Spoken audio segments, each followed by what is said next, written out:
இந்தியாவிலேயே இன்றைக்கு தமிழ்நாடு பள்ளி கல்வித்துறை எண்ணற்ற சாதனைகளை படைத்துக் கொண்டிருக்கிறது. தமிழ்நாட்டை பொறுத்த வரைக்கும் இன்னைக்கு நேற்று இல்ல, சங்க காலம் முதலே தமிழர்கள் கல்வியில் சிறந்து விளங்கிக் கொண்டுதான் வந்தார்கள். ஆனால் இடையில் ஏற்பட்ட சில வரலாற்று சூழ்ச்சிகளால தமிழ் மக்களுடைய கல்வி தடை ஏற்பட்டது. தடைப்பட்டதுன்னா அது ஏதோ தானாக ஏற்பட்ட தடை அல்ல. கல்வி நமக்கு தடுக்கப்பட்டது, கல்வி உரிமை தடுக்கப்பட்டது. அப்படி தடுக்கப்பட்ட அந்த கல்வி உரிமையை மீண்டும் பெற்றுக் கொடுப்பதற்காக உருவாகின இயக்கம் தான் திராவிட இயக்கம். அப்படி போராடி பெற்ற கல்வியை எப்படியாவது பறிச்சிடலான்னு அப்போது முதல் இப்போது வரை தொடர்ந்து சூழ்ச்சிகளை பலர் செஞ்சுக்கிட்டே வராங்க. இடஒதுக்கீட்டிற்கு எதிர்ப்பு, குலக்கல்வி திட்டம், மும்மொழி கொள்கை, புதிய கல்விக் கொள்கை, நீட் தேர்வு என பல வழிகளில் நம்மளுடைய கல்வி உரிமையை சிதைக்க முயற்சிகள் நடந்து கொண்டே இருக்கின்றது. ஒவ்வொரு காலகட்டத்திலையும் அந்த தடைகளை எல்லாம் தகர்த்தெறிந்துதான் நாம இன்னைக்கு தமிழ்நாடு இந்த நிலைமைக்கு முன்னேறி இருக்கின்றோம். குலக்கல்வி திட்டம்னு ஒண்ணு வந்துச்சு. மாணவர்கள் பாதி நேரம் படிக்க வேண்டும், பாதி நேரம் குலத்தொழிலை கற்றுக்கொள்ள வேண்டும் என்பதுதான் அந்த திட்டம். அந்த குலக்கல்வி திட்டத்தை எதிர்த்து தந்தை பெரியார் அவர்கள் மிகப்பெரிய போராட்டத்தை நடத்தினார். அதற்கு பிறகுதான் குலக்கல்வி திட்டம் தமிழ்நாட்டிலிருந்து அழிந்தது.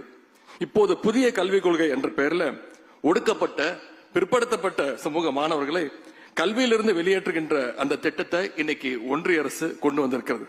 தமிழ்நாட்டில் புதிய கல்விக் கொள்கையை செயல்படுத்த மாட்டோம் என்று இன்னொரு வாழும் பெரியாராக போர் முரசு கொட்டியவர் தான் நம்முடைய மாண்பு முதலமைச்சர் அவர்கள். உங்களுடைய கல்விக் கொள்கையை நாங்கள் ஏற்றுக்கொள்ள முடியாது, தமிழ்நாட்டுக்குன்னு நாங்க தனியா ஒரு கல்விக் கொள்கையை ஏற்றுக்கொள்கிறோம்னு தைரியமா துணிச்சலா சொன்னவர் தான் நம்முடைய மாண்பு முதலமைச்சர் அவர்கள். இதோ இன்றைக்கு இந்த மேடையில தமிழ்நாட்டுடைய புதிய கல்விக் கொள்கை இங்கே வெளியிடப்பட்டிருக்கிறது. சமீபத்தில் இதே அரங்கத்தில் நம்முடைய பள்ளி கல்வித்துறை அமைச்சர் அவர்கள் அன்பில் மகேஷ் பொய்யாமொழி அவர்கள் எழுதிய ஒரு நூல், அதுதான் தேசிய கல்விக் கொள்கை என்னும் மத யானை என்ற நூலை நம்முடைய முதலமைச்சர் அவர்கள் தான் வெளியிட்டாங்க. அந்த நிகழ்ச்சியில நம்முடைய அமைச்சர் அன்பில் மகேஷ் பொய்யாமொழி அவர்கள் முதலமைச்சர் அவர்களுக்கு மதம் பிடித்த யானையை அடக்குவதன் அடையாளமாக ஒரு அங்குசத்தை நினைவு பரிசாக கொடுத்தார். அந்த அங்குசம் வெறும் அடையாளம் மட்டும்தான்.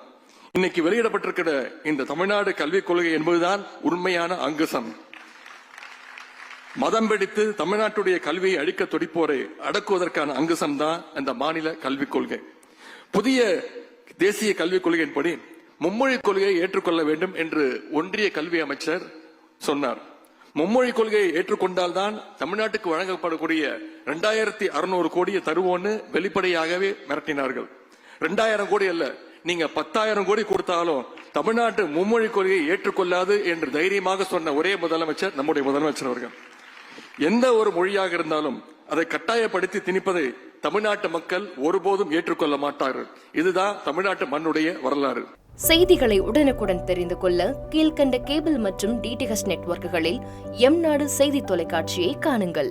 பாதகம் செய்பவரை கண்டால் நாம் பயம் கொள்ளலாகாது பாப்பா. மோதி மிதித்துவிடு பாப்பா, அவர் முகத்தில் உமிழ்ந்துவிடு பாப்பா. அண்மை செய்திகளை உடனுக்குடன் தெரிந்து கொள்ள இணைந்திருங்கள் எம்நாடு தொலைக்காட்சியுடன்.